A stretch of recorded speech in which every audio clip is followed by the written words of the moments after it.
नमस्कार, मैं हूँ आशीष चित्रांशी और आप देख रहे हैं द न्यूज़ लॉन्चर। बाबा साहब के अपमान वाली जो टिप्पणी थी, खिल्ली उड़ाती टिप्पणी थी अमित शाह की, उसके बाद उन्होंने सफाई में क्या कहा था?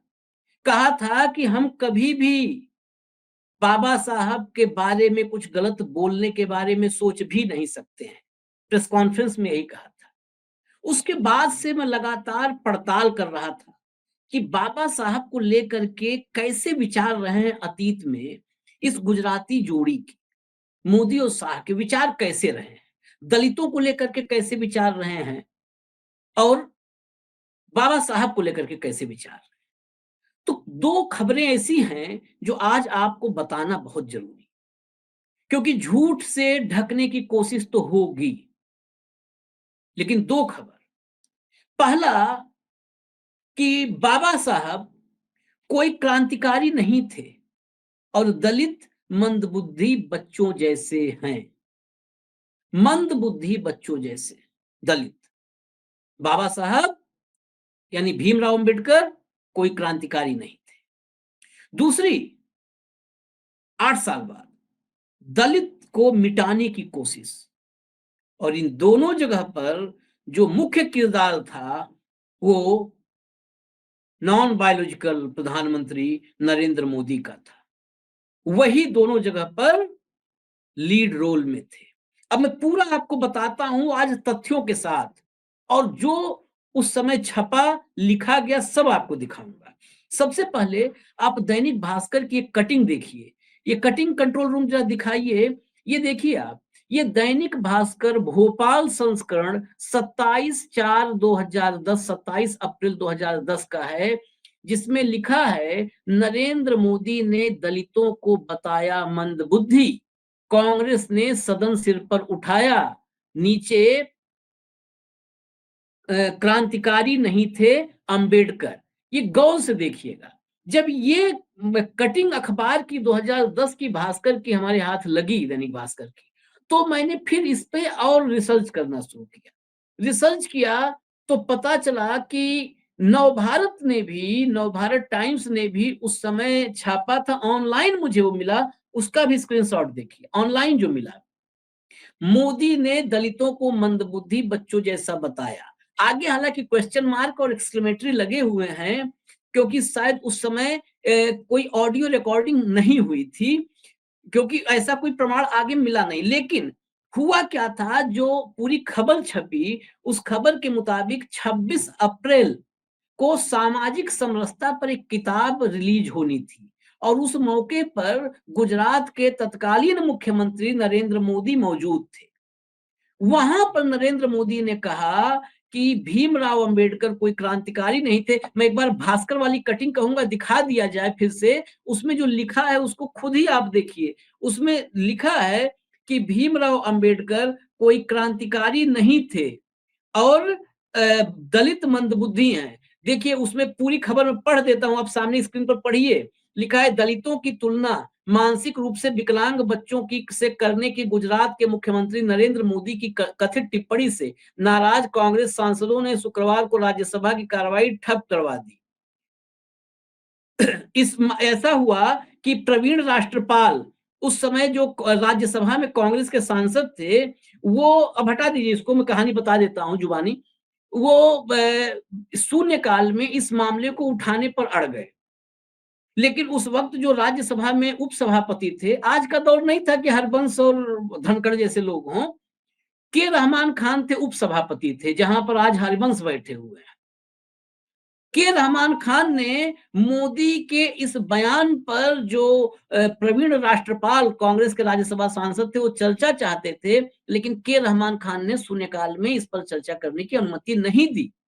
उसके बाद J D Salim, Alka Balram, Ishwar Singh, M A Khan, ये सारे जो सांसद थे, इन्होंने अंबेडकर पर और दलितों पर इस आपत्तिजनक बयान पर, जो कथित रूप से मोदी ने बोला था, उस पर राज्यसभा में जमकर हंगामा किया। और उस हंगामे की वजह से रहमान खान जो उपसभापति थे, उन्होंने राज्यसभा स्थगित कर दी। 15 मिनट के लिए स्थगित रही राज्यसभा। ये 26 अप्रैल के जो घटनाक्रम है, उस घटनाक्रम की वजह से हुआ था। इस पर गुजरात सरकार की तरफ से जय नारायण व्यास, उस समय सरकार के प्रवक्ता थे, गुजरात सरकार के प्रवक्ता, उन्होंने और सुबोध पटेल ने इसको खारिज कर दिया कि नहीं, ऐसा कोई बयान नहीं दिया है। खैर, ये घटनाक्रम हुआ कि भीमराव अंबेडकर क्रांतिकारी नहीं थे कोई, और दलित मंदबुद्धि हैं। अब आगे बढ़ते हैं। दरअसल ये जो सोच है ना, ये सोच इसीलिए हमने बार-बार कहा कि जो अमित शाह की जुबान से निकला, वो स्क्रिप्ट का हिस्सा नहीं था, वो दिल का हिस्सा था। वो जिगर का टुकड़ा था, वो दिल में, मन में जो रचा बसा था, वही जुबान से निकल आया। 2018 में 2018 में इस देश में कुछ ऐसा हुआ जिसके तरफ किसी का ध्यान नहीं गया। जब इसी विषय पे पड़ताल हम कर रहे थे, तो पता चला कि 2018 में सूचना एवं प्रसारण मंत्रालय ने एक आदेश जारी किया। उसके मुताबिक सूचना एवं प्रसारण मंत्रालय ये चाहता था कि दलित शब्द जो है, दलित शब्दावली, मीडिया संस्थानों से सूचना एवं प्रसारण मंत्रालय ने कहा कि जो दलित वर्ड है, इसका इस्तेमाल आप लोग बंद कर दीजिए। अब सामान्य रूप से सुनने में लगता है कि दलित वर्ड बंद करने से क्या? लेकिन ये एक बहुत लंबे थॉट प्रोसेस का हिस्सा है। इसकी मार बड़े दूर तक है। दलित शब्दावली मंत्रालय ने कहा कि संविधान में दलित शब्दावली का इस्तेमाल नहीं है, संविधान में अनुसूचित जाति का इस्तेमाल है, तो मीडिया हाउस और बाकी लोग वो दलित के बजाय अनुसूचित जाति का इस्तेमाल करें। इस पर पूरे देश में विरोध हुआ, और इतना ही नहीं, जो सबसे करीबी दोस्त आरपीआई वाले रामदास अठावले, इन्होंने भी इस फैसले का विरोध किया था जब ये बोला सूचना और प्रसारण मंत्रालय ने। तो उसी 2018 की जो मैं बात बता रहा हूं, उसी 2018 में सामाजिक न्याय मंत्रालय, उसने भी ऐसा ही एक आदेश जारी किया, और मंत्रालय ने सभी राज्य, सामाजिक न्याय मंत्रालय ने सभी राज्य सरकारों को निर्देश दिया कि जो आधिकारिक संवाद होता है या पत्राचार होता है, चिट्ठी एक दूसरे को लिखना, उसमें भी दलित वर्ड का इस्तेमाल ना हो, उसकी जगह अनुसूचित जाति का इस्तेमाल हो। और दलील वही कि संविधान में अनुसूचित जाति लिखा है, दलित शब्द का इस्तेमाल नहीं हुआ है।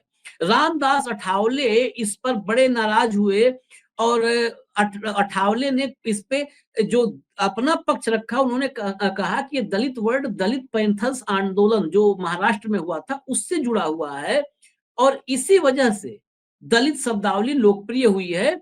दलित शब्दावली ये दलितों के गर्व का हिस्सा है। इसके बाद मैं आपको बताऊं कि इस मामले में एक मोहनलाल मनोहर नाम के व्यक्ति दलित वर्ड के इस्तेमाल को बंद करने के लिए बॉम्बे हाई कोर्ट में गए। जो है ये मध्य प्रदेश हाई कोर्ट में गए, लेकिन हाई कोर्ट की तरफ से अब उस मामले पर कोई ठोस निष्कर्ष, कोई आदेश आया नहीं।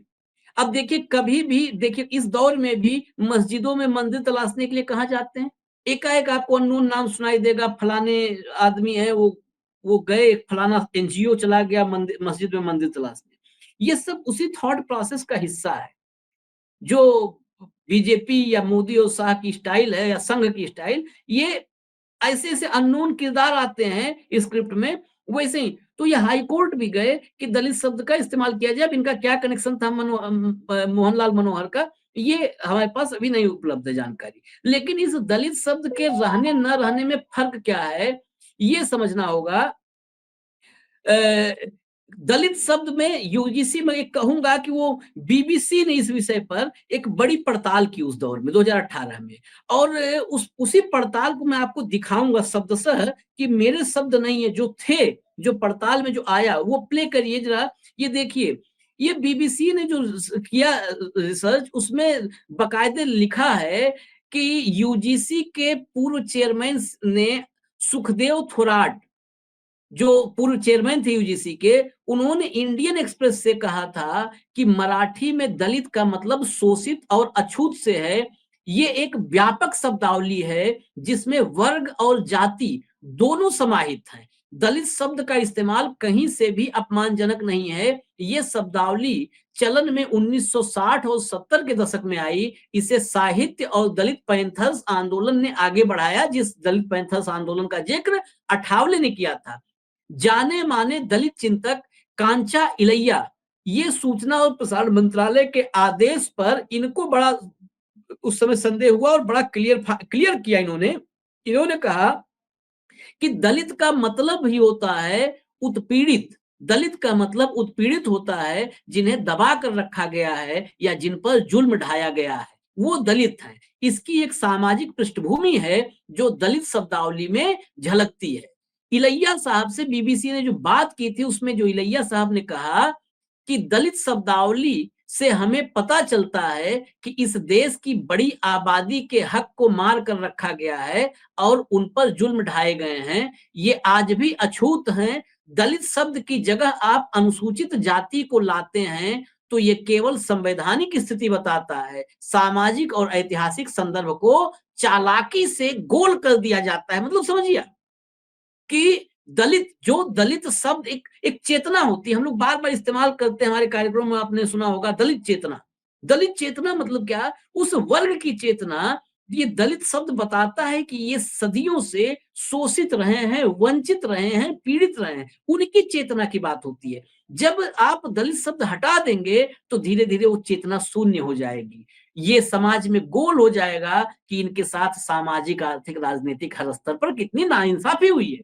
इलैया ने आगे जो कहा बीबीसी से कि दलित शब्दावली का मतलब दुनिया भर में पता है कि ऐसा देश जहां करोड़ों लोग आज भी अछूत हैं, यही दलित, इसीलिए दलित को छिपाना है कि दुनिया में जो दलित वर्ड से ये भारत के सामाजिक और धार्मिक ढांचे को सामने रखा जाता है, उसको ढक लिया जाए मनुवादियों द्वारा। सरकार को लगता है कि ये तो बदनामी है और इसे खत्म करने का आसान तरीका है शब्दावली ही बदल दो।